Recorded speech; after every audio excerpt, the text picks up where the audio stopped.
সবাইকে জানাই অনেক অনেক শুভেচ্ছা ও ভালোবাসা। আজ আমাদের বাড়ির কাছে 26 বিঘায় যে বরবাদ বাঁধার কাজ চলছে, সেখানে গিয়েছিলাম। দেখলাম যে গঙ্গা পুজো করেছিল, গঙ্গা পুজো করে বরবাদ বাঁধার কাজ চালু হয়েছে। আর সব ট্রাক্টরে করে বালি আসা হচ্ছে।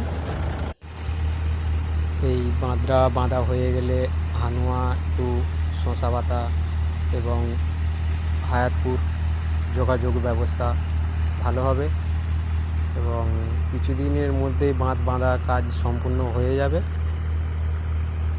এখন কিছুটা বড় জল এসেছে, বড় জল বাঁধ বাঁধার কাজ শেষ হলেই বড় জল তবে আসবে।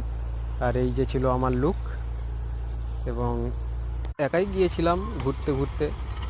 তারপরে এই যে বাঁধে এসে এই ভিডিওটা নিলাম। হেভি লাগছিল বন্ধুরা, জায়গাটা হেভি। এই যে 26 বিঘা পিকনিক স্পটের ঝাউ গাছ, এটা না দেখালেই নয়। সবার শেষে জানাই নমস্কার, এবং বন্ধুরা লাইক কমেন্ট শেয়ার করতে ভুলবে না। Tata, bye bye.